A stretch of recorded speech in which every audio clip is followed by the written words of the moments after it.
Welcome back, fragrance family, fragrance lovers. How you doing out there? Thanks for joining me here on my channel, Steven Sturgill. We are live, baby. So we are looking at, yet again, another tobacco-based scent, guys. And I hope you like my new glasses, my new frames, whatever.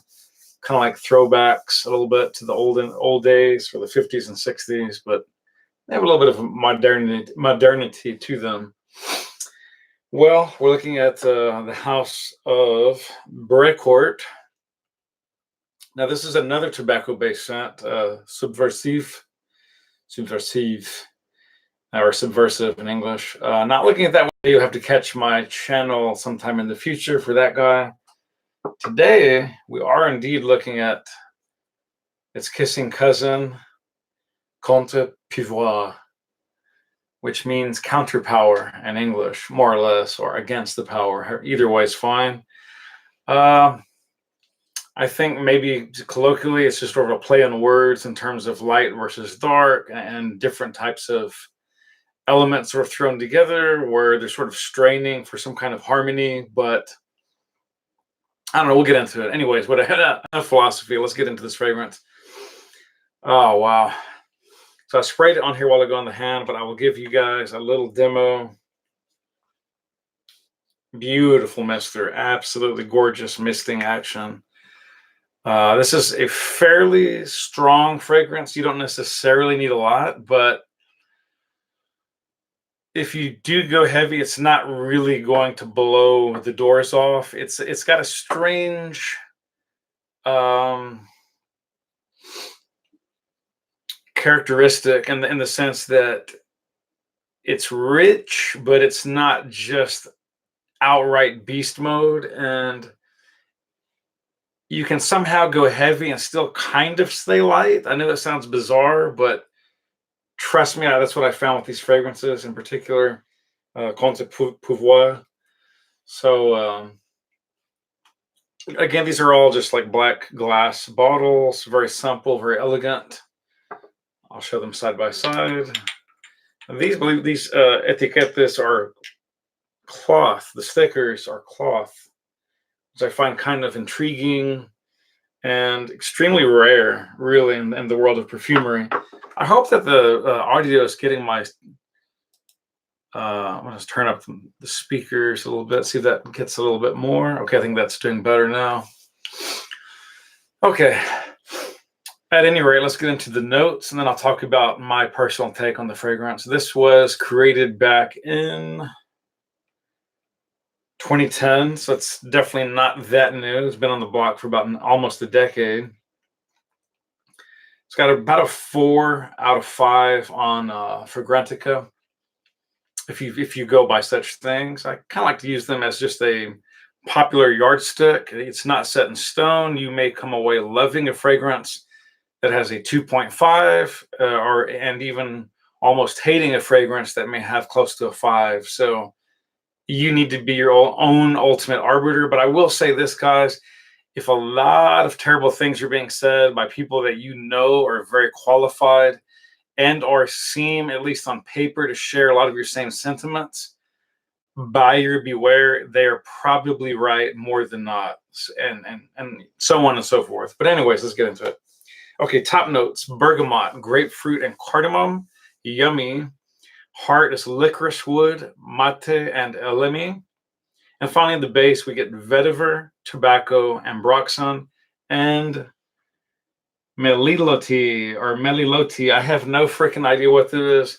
I looked it up on Google, and the only thing I could find referencing this thing called meliloti, or however the hell you say that, was in genetics. It has something to do with genomic sequencing. I know it sounds bizarre, and something to do with retarding oxidation breakdown. So I'm not sure if this indeed has been used in here to sort of retard the breaking down of the aroma chemicals in here. If so, it would really sort of be remarkable, I think, because I've never come across this element before in any perfumery whatsoever. I'm not saying it's not in there. I have not seen it listed. So, however, it's probably some type of chemical scent, But then again, it could be what I've just alluded to. I don't know. Anyone out there knows, please shoot me a link or type something in the comments below. Okay, these are available as 50 and 100 mils EDP. They are eau de parfum concentrations, not EDT. So having understood that, guys, this is not going to effuse like some really powerful eau de toilettes. It's just not going to do that. It's going to sit a bit closer to the skin, but in contrast, it's going to tend to last longer on skin than eau de toilettes. However, this comes with a little asterisk. I will get into that a little bit later in the show, in the broadcast. Okay, let's get. What I really like about the opening, guys, oh my God, the tobacco is already coming in, and it is fantastic. But what you're going to get immediately out of the opening, or what I get, at least, I get the bergamot blasting up immediately with the grapefruit, so that's quite interesting. I get the elemi, which is, I guess, sort of like a creamy, almost like ginger, but without any of the spice. I know that sounds bizarre, but it has this little creamy, sparkly, shimmering, almost, yeah, hard to describe. But if you've smelled it a few times, you know what I'm talking about. It has the amber. Amber in here, guys, is quite subdued. It's just playing a role. It's not dominant.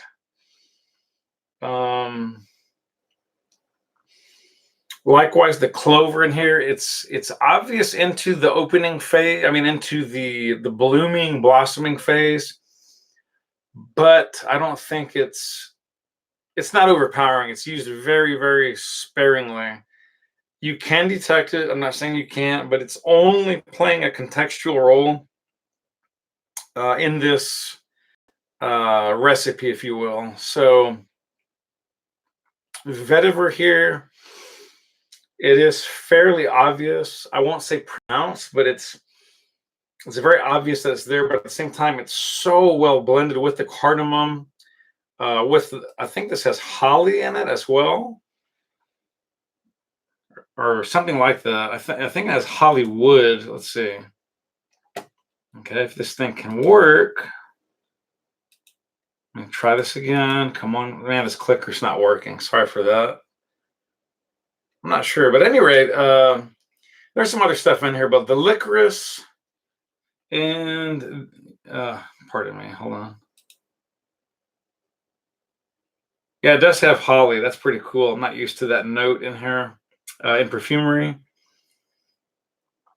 And with that licorice, it gives just the lightest hint. I like the fact that they did not overly use Emily Bouge or Bouget. I'm not sure how her last name is pronounced. I'm going to go with Bouget.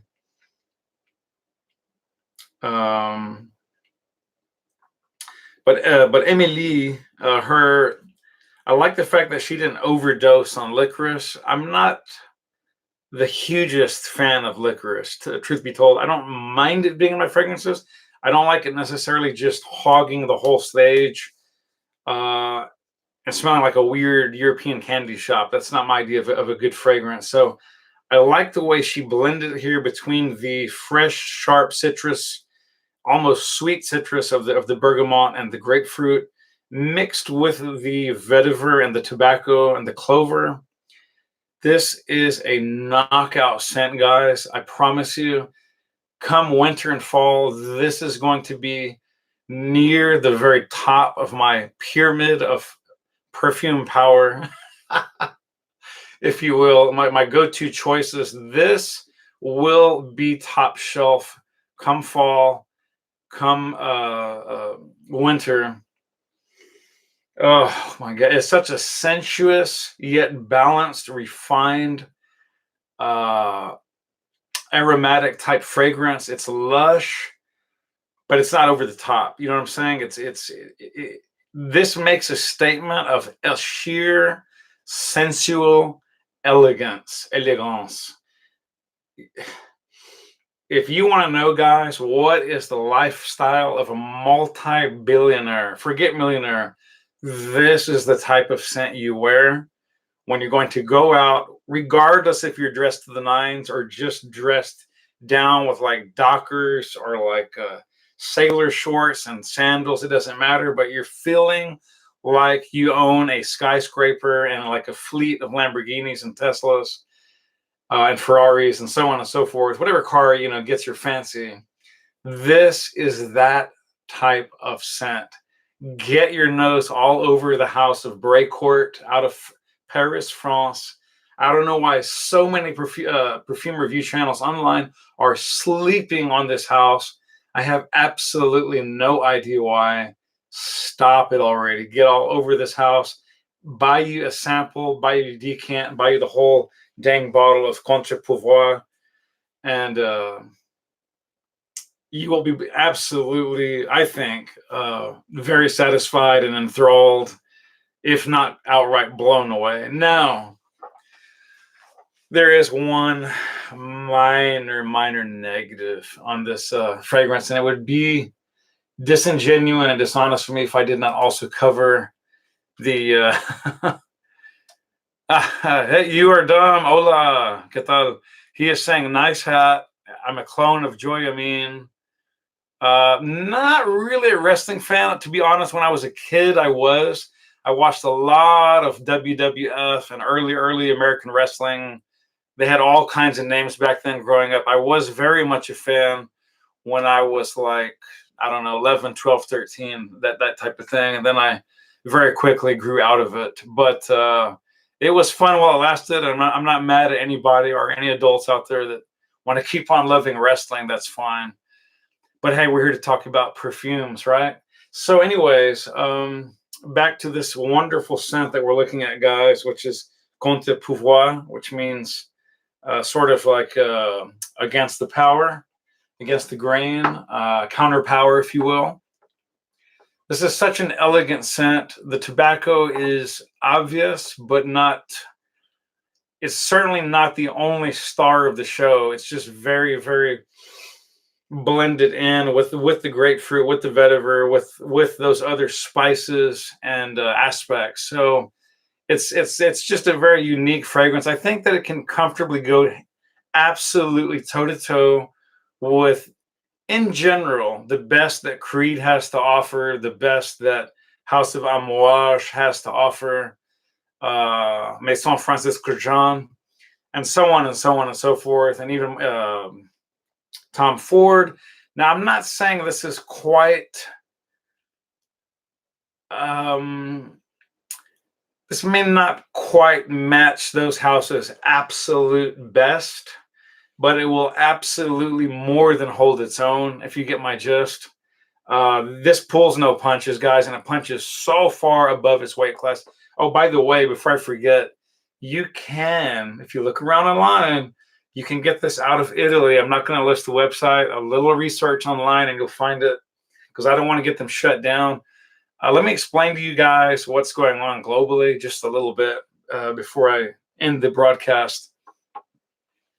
Probably due to International Fragrance Regulatory Association or whatever that stands for, IFRA, something like that, and other boards that govern the regulatory sales, the distribution, and transportation of perfumes. Unfortunately, because they can have volatile liquids like alcohols, some of them may be pressurized, so on and so on and so forth. It's getting a lot harder and more expensive for European-based distributors. If you live in Canada, if you live in the States, in some cases, even if you live in England, although it tends to be a lot easier if you're on the continent over there, to get things in from Greece, or Spain or Portugal. But if you're in America, South America, or Mexico, so on and so forth, Cuba, I guess. I want to be careful what I say. The point is, a lot of those distributors and vendors don't have the wherewithal. They don't have the money to pay very exorbitant licensing fees, if you will, which will allow something like this to be scanned through customs successfully and shipped wherever it's going, right? As long as wherever it is going can accept it, that's a whole different matter. And I've been told by several vendors online that it can cost them up to $50 a bottle just to get that ticket stamped elite to make it legal. Now, I don't know how true that is, or if they're just blowing smoke, up my chimney, if you will. But what is definitely certifiably true is that many of them will not ship to me regardless. I mean, I've offered to pay in some cases exorbitant shipping amounts, and they say, no, we still can't do it. We cannot do it. So I don't know what all that's about. So you have to be real careful where you think you can find. Now, a lot of the houses out of France will, in fact, and can still ship perfumes to us in the States, but some of them either cannot, will not, or choose not to. But okay, I got this from a supplier in Italy, even though it is a French-based, and he had it for a very reasonable price. Even his shipping was reasonable. So I think all in, guys, I paid about outer limit $135, maybe $125 is more accurate for this. This alone retails on some sites for, I think, about $175, not even including tax nor shipping. So that was a heck of a deal. In some places, I think I've seen this advertised even as high as for 200 euros, which I think's roughly around $225, $230. So getting this thing for about $110 is just ridiculous. And obviously, this is the larger 100 mil. So what a beautiful scent, guys. Before I forget, I lost my train of thought. Before we end the broadcast, I will say that the only negative of this scent, by the way, this has a freshness that can be rocked absolutely in the spring and summer. So this is not just a cloying, super powerful tobacco bomb. If you want to rock this year round, this is one of the few tobacco-based scents that you absolutely can rock year round with no issues. Okay. Now, in closing, again, like that little bitty negative I picked out earlier, it's one flaw, guys, if it has any significant flaw, is just the fact that longevity is not great. It's not great. But keep in mind, there are Maison Francis Courgans that are not necessarily great. There are House of Amouages that are not as good as others. And there are definitely creeds that will stop effusing after just about 3, maybe max 4 hours. And then you'll be lucky to smell it if you go inside your shirt. So it's not alone in that fact, right? There's other high dollar perfumes out there that also struggle with longevity issues. Now, having said that, this doesn't have terrible longevity. It just doesn't have great longevity. I would say you can safely get about 5 to 7 hours out of this. Now, that's really, really pretty good in general. And if you need more than that, take it with you in your glove box, or take a decant, or buy a travel size and spray accordingly. Otherwise, I think for most of us, 5, 6, 7 hours, maybe even stretching it to 8 if you go extra heavy on clothing and under your shirt, might even squeak that out to 9. I mean, it won't be a fusing aroma anywhere near that amount, but you will technically be able to smell it on skin, I think is acceptable, guys. So that for me is the only real negative of this fragrance. But again, I find that fairly acceptable, if not outright pretty good. That is going to do it for today's broadcast, guys. You're dumb. I don't know. You are dumb is asking, you seem to enjoy the finer things in life. I'm not so sure if that's true, or if I just aspire. You are dumb. I hate saying that as a moniker, but I just think anyone that likes perfumes in general is probably already aspiring to some of the finer things in life, right?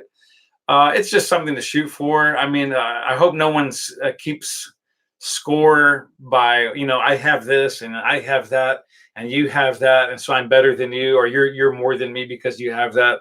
I don't like getting into all that uh, tomfoolery, because I think that's just a negative road to go down on, and I think we can all lose sight of what is really important in life. And I think what's really important in life is, more than anything, is having a sense of purpose, having people in your life that you can count on, or that they can count on you, friends that really really can go the distance, and having some sense of love and peace in one's life, to me, I think should be a billion times, if not a trillion times, more important than all the accoutrements of wealth, possessions, things like that. Because you can't take any of this with you, guys. It's fun while it lasts, but it doesn't last, or we don't last at any rate. So I just say, above all, keep a sense of balance, and keep a sense of purpose, and keep a sense of gratitude and humility in life, and just live your life accordingly to some of those key principles, and I think you'll be all right. I just look at it this way, guys. Anyone out there can work 2 or 3 jobs if you really need to, if you really want to, if you have someone that is depending upon you. There are ways to get ahead in this life. I'm not saying it's easy, because I definitely don't think it is. But again, what I'm getting around to is that, we all spend and/or / waste our money however we decide to, right, wrong, or indifferent, right? Prove me wrong. But people are going to put a lot of time and/or money into hobbies that they truly enjoy, into hobbies they're passionate about.